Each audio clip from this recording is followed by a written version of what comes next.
So I'm back again. So just in with these crazy gang stalkers. They had this crazy ass dude who was definitely not my type try to talk to me. And he was all touchy feely and shit. Oh god, I had his hand on my thighs, you know. But um he happened to know how to do a little bit of mechanics and I need my brake changed. These bitches probably tired of hearing my brakes squeaking all the time. They're like, please send somebody who know how to motherfucking fix brakes. But let me tell you, this is what they do. They try to be God, you know? God gives us free will. This is why I follow God. I don't follow no other thing. God gives us free will. And these people, this is why they gang stalk the gang stalkers. Because they're pretending to be God. And God decides who lives and who dies. And that's why they do stupid shit like fucking sacrificing people because they're pretending to be God and they're deciding which one of their gang stalkers are gonna live and who dies. Here's the thing.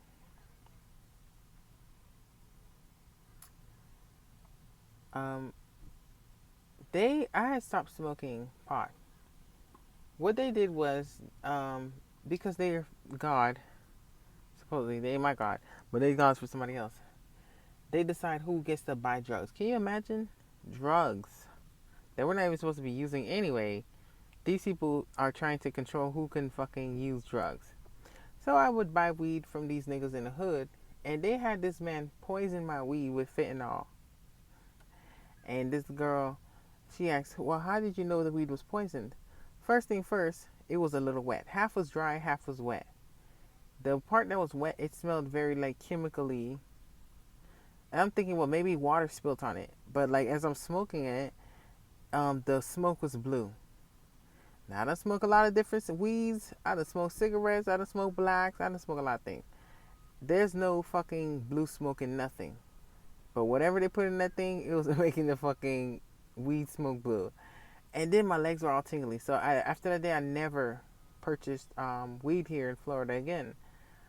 Um, so today, I'm minding my business, you know, practicing my aerokinesis. And what they do is they try to send people to you, you know. They do anything to kind of like disrupt your day. Here I am practicing my aerokinesis, minding my business, and everybody's so nice. There ain't no way people are just this nice. That's a controlled distraction. They got controlled opposition. It's a controlled distraction. So you're practicing something that they don't know. So let's send some people to kind of like disrupt it. You know, when she's calm, let's see if the wind calms down. If she's talking and distracted, which it does calm down. So they say, okay, well let's keep doing that so she can stop, you know, practicing this fucking thing that we don't know what it is. So they send this guy, and he's someone that I used to see on the grass over there, but his story is a weird story.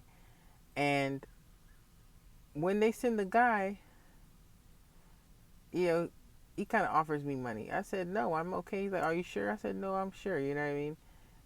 Um, I don't need it. I mean, I'm homeless, but if I don't need, I'm not gonna be just taking it. Cause that's people who take advantage, you know. So the guy left. Then these motherfuckers working for the city, friendly dude. Okay, no problem. I'll talk. Then I'm here sitting in my truck, and this guy comes up to me. He start, you know, conversation. Put his hand. He tells, and then this is the weird part. He tells me, "Oh, I've been knowing you for years, and I've been seeing you around for years, but you just didn't know it." Okay, what's it supposed to mean? Yeah, I mean, some girls like, "Oh my God, he's a stalker." Okay, bitch, I'm aware you're a goddamn gang stalker. I'm aware of how the gang stalking game go, nigga. You know me, I know you. So what the fuck? They tell some, "Oh, I could eat your pussy, bitch." No, you can't. Ain't no gang stalking lips gonna touch this, bitch. Stay back, Satan. You know. So then, you know, the guy's like, "Oh,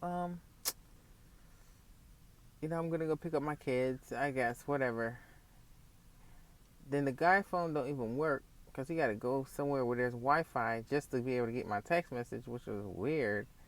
And he's a gang stalker. So you mean to tell me you a gang stalker out here, but you can't even have a pay a phone bill? That shit crazy to me. But that's not the part was that the guy, you know, the guy said he sell trees, which is good because I smoke trees. But at the same time, this is how these people try to play God. I'm smoking trees. Again, like I said before, the only reason, this is the trap. I have no reason to work. my children, I'm gonna get my children. I just gotta wait for my ex to just totally fucking lose everything, and he will, and he is right now as we speak. This fucking guy, he offers, you know, he's like, hey, you know, I sell. So this is what they do. They set you up with the fucking guy who can poison your shit because you're a targeted individual. We're gonna decide that you can't smoke weed no more. That's fine. I won't smoke weed no more. But we need to get you back in a trap. But so because we're gonna play God, we're gonna start getting you hooked on weed again. And if you're hooked on weed again, you're gonna have to get a job. If you get a job, we have the chance to lower your vibrations by making your stupid idiot boss yell at you and making your stupid ass coworkers fucking try to start rumors about you and make you stressed out and have to deal with everything that all these stupid idiots deal with too. And we want you back in the game. We want you back in the cycle. On the hamster wheel that never ends. You know what I mean? I don't want to do it. Life is a choice. In life, we have choices, you know? And it's not easy, like I said, being homeless. I'm literally sweating right now. Look at my arms. If you can see my arms, they're glistening from sweating, you know? I'm homeless, living in my truck. My children are being molested as we speak, you know? Forget the economy. I don't give a goddamn crap about this economy or this fucking country or the people. All I care about is my children, you know? And everything is a choice. Sometimes you need... I was watching this guy, again, Bobby Hemmett. Watching some Bobby Hemmett, y'all. And the guy said chaos is good, you know? Chaos creates change. Chaos creates change. When you have this life that we're living here, we've been on the hamster wheel for a long time. If you're on the hamster wheel for too long, you're never going to get anywhere. But all it needs is a little fucking nick and the fucking hamster to fly off the hamster wheel. And the hamster's going to say, well, there's more than this hamster wheel. Let me go somewhere else. You understand what I'm saying? And that's me. I was on the hamster wheel. And something traumatic happened to me that knocked me off the wheel. And now I'm saying, okay, now that there's something else out there, you know what I mean? Let's create some change. Chaos does create change. The gas prices is chaos. The economy is chaos. The war is chaos. The natural disasters and all the things that are about to happen is chaos. It's needed in order for there to be change. A lot of these people out here, they're slaves. They're okay with the way things are. You know, they're weak people. They don't mind having to do something for something. And I'm not trying to say that it's not a good idea to work an honest wage. It is a good idea.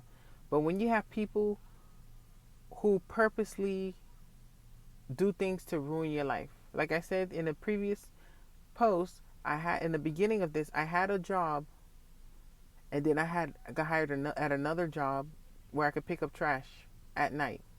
I could have two jobs, and with two jobs, I would be able to, you know, afford to have a house and be able to get my children back. Everything would have been fine. And what they purposely did was I had all the stuff for the company. I gave everything to them. And what they did was they went to that company personally and personally told them not to hire me. In a world and society like that, you don't want to keep getting back on a hamster wheel because the game is rigged. If it was a fair game, I would like to play. But that's why I had to become a big player. I don't want to be the piece on the board. I want to be the big piece, the one I want to be the person making the moves. I don't want to be the person. And these people crazy. They make you hear in the background the little girl screaming. That's them making the little kid scream. It's a gang stalk. But y'all, I don't want to keep getting on the hamster wheel because the thing is that when you keep getting on the hamster wheel, you're never going to get anywhere. There's never going to be any change. You know what I mean? The world has to be a better place. If nobody gets off the hamster wheel, children are going to be getting molested for years to come. And there's never going to be any honest wages. And you're never going to get out of debt. You know what I mean? Everything's going to stay exactly like it is now. But since I'm off the hamster wheel, you know what I mean? I would love to smoke pot. But the thing is, pot is designed in a certain way. When you smoke pot, you feel more relaxed. You feel more at ease. You know what I mean? And you're lazy in a way. And when I was smoking pot, I never manifested this good, to be honest with you. And when I stopped smoking, it's like clarity came to me. You know, it was a shock factor. Like your kids are taken from you, and this society is the one that did it to you. And you need to get mad. Stop being so fucking passive about everything. You know, smoking weed will have you be very passive, because when you smoke weed, you want to be chill. You want to be peaceful. But when you sober minded, you see the truth. This is a fucked up world, and I'm tired of being passive and nice. We need to start destroying shit, man. You know what I mean? There needs to be chaos. The chaos theory is right. Without chaos, there is no change. Without chaos, they will be molesting children for years to come and gang stalking people for years to come. But with this chaos that we're having, that is getting worse, by the way, there will be change in the world. And not a temporary change, but a permanent change. Someone has to do it.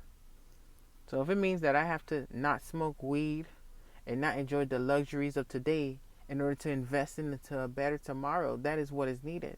Because that is what this is an investment into a better tomorrow, into a future where my children are not getting molested, in a future where I don't have to fucking be in a 2-parent household. I could be by myself and I'll be rich enough and I don't have to fucking work for nobody. I'll just have the money because these bitches aren't going to pay me my money.